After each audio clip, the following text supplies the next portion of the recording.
Ang programang ito ay rated SPG. Striktong patnubay at gabay ng magulang ang kailangan. Maaaring may masiselang tema, lengguwahe, karahasan, sexual, horror o droga na hindi angkop sa... Ngayon, nandito po kami sa venue.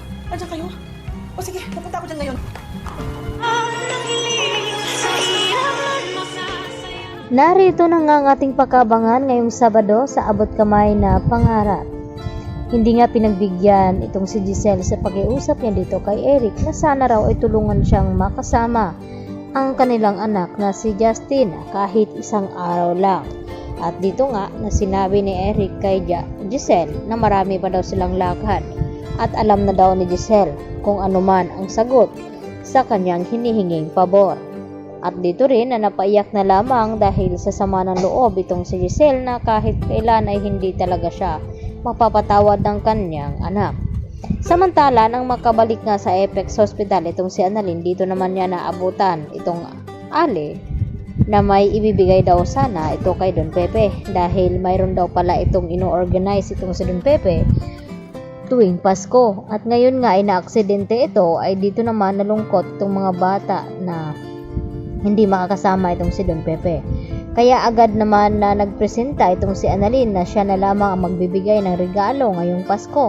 At natuwa naman itong organizer ng event na ito na kahit na aksidente itong si Don Pepe ay matutuloy pa rin na magiging masaya ang mga bata. At dito naman na dumalaw sa Apex Hospital itong si Justin sa kanyang lolo at sakto nandito itong si Annalyn.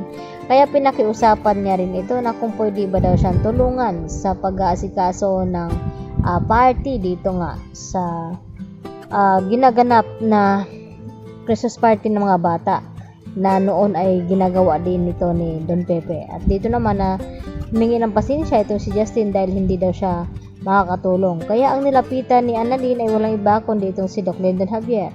Kung game ba daw siyang tumulong dito kay Annalyn na mag-organize ng party para sa mga bata sa foundation. At dito naman ay hindi tinanggihan ni Doc Lyndon Javier. Pagkasunod nito ay nabanggit din naman dito ni Annalyn sa kanyang tita Giselle at kanyang ama na si RJ ang tungkol sa ginagawang pagtulong ni Don Pepe sa mga batang mga kapuspalad tuwing Pasko. At dito nga nahumanga itong si Giselle dahil marami daw talagang inilihim ang kanilang ama. At dito naman na natuwa itong si Giselle at sinabi dito kay Annalyn na tutulungan niyang mag-asikaso dito nga sa event na gagawin. At siya na nga ang naghanap ng venue kung saan magsiselebrate sila.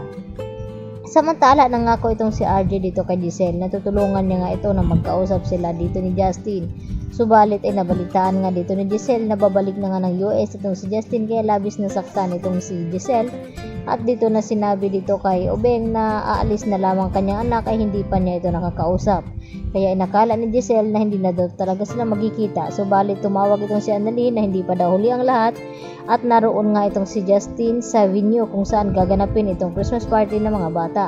At minamadali naman ni Annalyn na papuntahin doon itong si Giselle dahil aalis na rin maya-maya itong si Justin. Kaya nagulat nga ang lahat nang biglang dumating itong si Giselle at nakiusap dito kay Justin na sana wag daw siyang iwan at mag-uusap muna sila at wag daw munang umalis itong si Justin papuntang US dahil balak nga dito ni Giselle na ito muna ang magmamana itong si Justin sa Apex Hospital at mamamahala na ngayon nga ay hindi pa nakarecover ang kanilang ama na si Don Pepe at hindi pa nakakabalik bilang pagdodoktor itong si RJ. At yan naman ang ating pagkatutukan at aabangan kung mapagbigyan nga ba ni Justin ang hiling ng kanyang ina at kung magkakaroon nga ba ito ng awa na manatili muna dito kay Giselle at huwag munang umalis papuntang US.